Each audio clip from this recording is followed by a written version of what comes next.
नमस्कार, आदाब, सत श्री अकाल। मैं हूं राकेश तारा। अगर बात की जाए तो जिस तरह से लगातार सरपंच, पंच और डीडीसी मेंबर की बात करें तो लगातार आपने देखा होगा कि जम्मू में लगातार हमारे साथ एक दिग्गज सरपंच हैं जो कि एक रुतबा रखते हैं। खासकर अगर बात की जाए तो डांगरी पंचायत की अगर कोई भी सड़क या कोई भी प्रोटेक्शन वाल देखी जाए तो किस तरह से लगातार जो है इन्होंने काम कराया है ग्राउंड पे। आइए इनसे बात करते हैं कि आपने काम करवाया और इस समय की स्थिति क्या है, किस तरह के फंड्स हैं और लोग किस तरह से आपके पास आते हैं, तो किन परेशानियों का सामना करना पड़ा है आपको? देखिए, धन्यवाद राकेश जी। देखिए, जो पंचायतों के पास जो नरेगा ही है, एक अगर बात की जाए 14F की, FCA की या 15 फाइनेंशियल कमीशन की बात की जाए तो वो कोविड-19 के बाद जो है वो जो हमारा पैसा जितना भी था वो उस अकाउंट में चला गया था कोविड-19 में। तो जितनी भी हम जो डेवलपमेंट इस समय कर रहे हैं वो सिर्फ नरेगा के ऊपर ही हो रही है। जो भी गांव के अंदर जितने भी कार्यक्रम चल रहे हैं वो नरेगा में ही हो रहे हैं। अदर जो फंडिंग्स हैं जितनी भी हैं या कोई प्लानिंग्स है वो पिछले अब बात करें हम जब से हमारी जो पंचायतें जब से बाउस में आई हैं तब से हमने जो भी काम किए हैं वो तकरीबन काम जो है 95% अगर बात करें तो हमारे काम हुए हैं वो नरेगा में हुए। बाकी जितनी भी स्कीमें हैं उसका हमें अभी तक लाभ नहीं मिला है। आने वाले दिनों में देखते हैं कोविड-19 में जो एक बहुत बड़ा जो देश को भी जो था इससे बाहर निकलने के लिए जिसमें तकरीबन सभी ने साथ दिया, उसमें हम भी साथ हैं। हमारा 14FC भी अगर वहाँ उसमें अगर गया है तो सबसे पहले देश की जो अर्थव्यवस्था है उसको मजबूत करने के लिए अगर पैसा हमारा गया तो उसमें कोई दिक्कत नहीं है। लेकिन अगर बात की जाए सरपंच साहब, जिस तरह से back to village 1, back to village 2, back to village 3 ये ग्राउंड पर आकर काम रखे, पब्लिक आपके साथ थी, लेकिन आज पूछ रही होगी पब्लिक कि आपने वो काम रखे थे क्यों नहीं हो रहे? देखिए, जब से जम्मू कश्मीर के अंदर जब से यूटी बनी हुई है या इससे पहले भी, तो मैं ये कह रहा हूँ कि आम लोगों के साथ जो है जनता सब जान चुकी है अब कि अब कितनी बार जाएंगे लोगों को आप हम बताएंगे आएंगे। एक बार अगर बैक टू विलेज फर्स्ट हुआ, फिर सेकंड फेज़ में हुआ, फिर थर्ड फेज़ में हुआ, लेकिन तीनों में आउटपुट जो है 0% निकली है।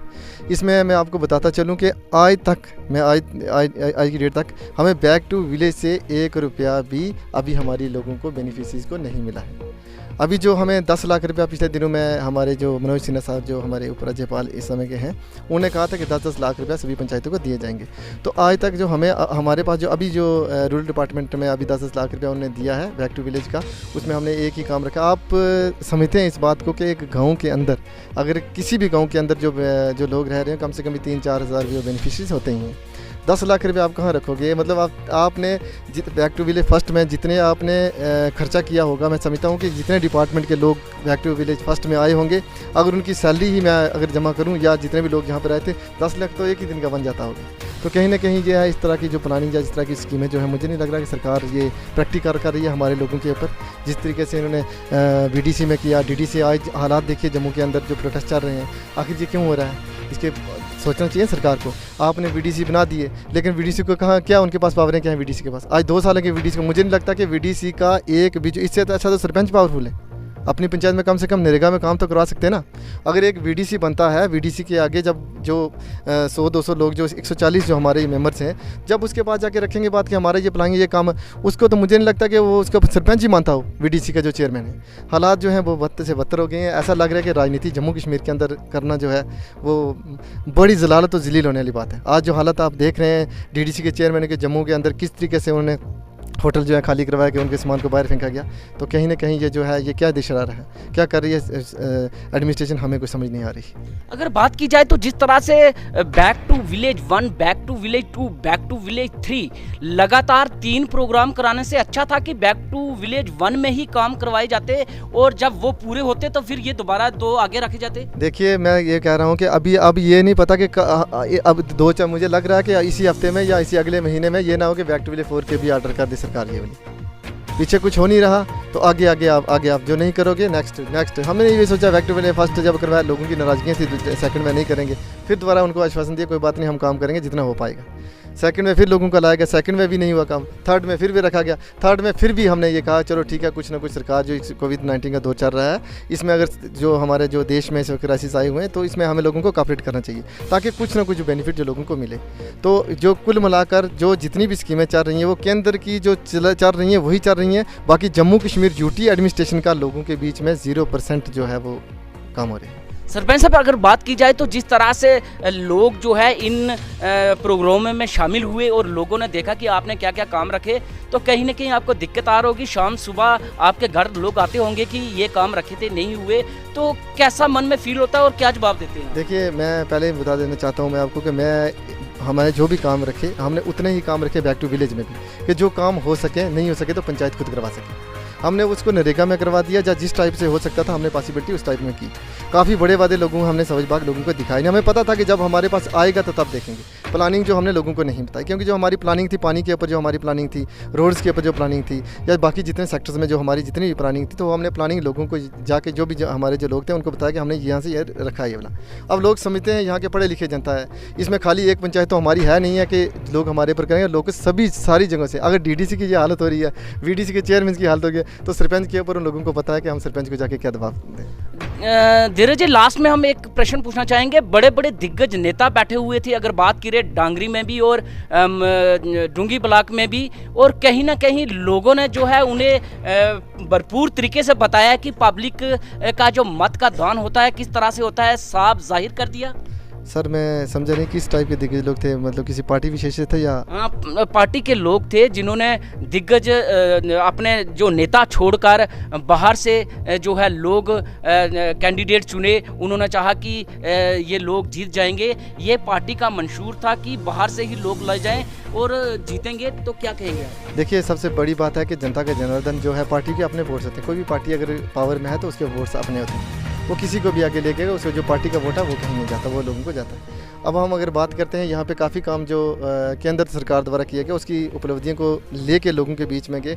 आप सभी जानते ही हैं कोविड-19 के दौरान में लोगों को राशन फ्री अवकाश दिए गए, लोगों को वो भी आसान था। लोगों को सिलेंडर जो उज्ज्वला योजना के तहत भी लोगों को, और जो किसान निधि योजना है उसमें भी 2-2 हज़ार रुपये लोगों को मिले, और भी जितनी भी स्कीमें केंद्र की थी लोगों को मिली। उसके ऊपर अगर कैंडिडेट अगर अच्छे ये होते तो रजौरी के अंदर आज नज़ारा कुछ और होता।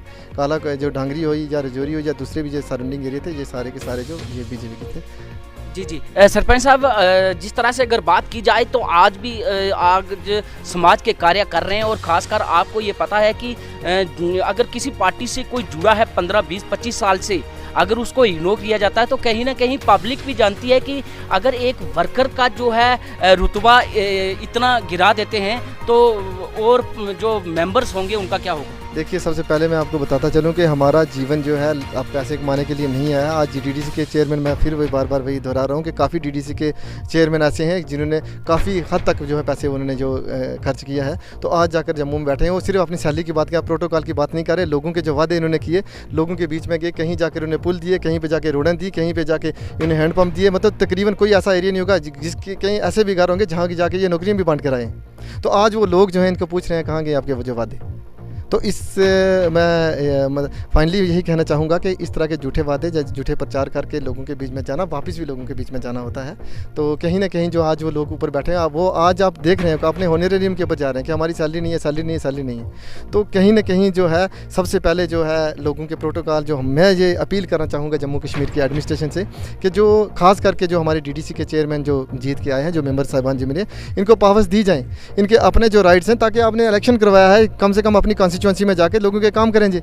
आज आपने एक तरफ से उनको इलेक्शन भी करवाया, इतना बड़ा जो बाहर से जनता भी आई, इलेक्शन करवाने के बाद उनके पास पावर अगर 0% है, इससे अच्छा था कि आप वीडीसी के जो लोग जो आए थे, या सरपंच साहिबान थे, मेंबर साहिबान थे, उन्हीं के जरिए आप डीडीसी के चेयरमैन बनवा देते। आज आपने डायरेक्टली लोगों के पास जो लोगों के काम है, लोगों की सुनवाई करने वाला इस समय कोई भी नहीं है। कहाँ जाए जनता, कहाँ जाएगी? एक सरपंच के पास, सरपंच सिर्फ काफ़ी सरपंच ऐसे होंगे जिनको मुझे नहीं लगता कि एडमिनिस्ट्रेशन का कोई ऑफिसर जानता हो।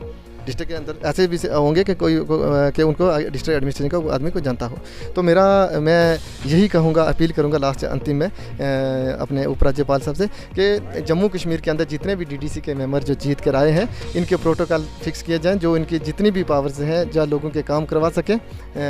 इनको जितनी भी, जैसे एक एमएलए का CDF होती है, CDF इनकी भी होनी चाहिए, ताकि जो लोगों के बीच में जाएं, लोगों के जो वादे कि कम से कम कल ये ना कहें जनता में जाकर ये कहेंगे कि भाई हमारे पास पावरें नहीं थी। तो इसमें जो है लास्ट पे फिर जो है ठिकरी जो है सारी की सारी वो जो जाएगी एडमिनिस्ट्रेशन के ऊपर जाएगी। तो इनको पावरें दी जाए ताकि लोगों के काम करें। हम विपक्ष में बैठे हुए हैं पूरे, अगर जहाँ गलती करेंगे तो हम पकड़ लेंगे, गलती करने वालों को तो हम छोड़ेंगे, ज़मीन के नीचे से भी निकाल के लेंगे। जिस तरह से अगर बात की जाए तो धीरज शर्मा का एक ही मिशन की लोगों को हर काम जो है रखे गए हैं वो प्राप्त किए जाए। और खासकर अगर बात की, इन्होंने कहा है कि डीडीसी का जो हाल हो रहा है जम्मू में, वो सिर्फ अपनी जो है तनख्वाह के बारे में ही बात कर रहे हैं, लोगों को प्रोटोकॉल कुछ भी नहीं देख रहे। ये साफ जाहिर है कि पहले अपने आप को देखेंगे फिर लोगों को। ये तो बड़ी दूर की बात कि लोगों के काम होंगे या ना होंगे, ये तो आने वाला वक्त ही बताएगा। लेकिन ये जो बात सामने आ रही है, कहीं ना कहीं सरपंच और डीडीसी और बीडीसी के मेंबर पूरी तरह से नाराज। राकेश तारा, JK न्यूज़ ब्रेक, राजौरी।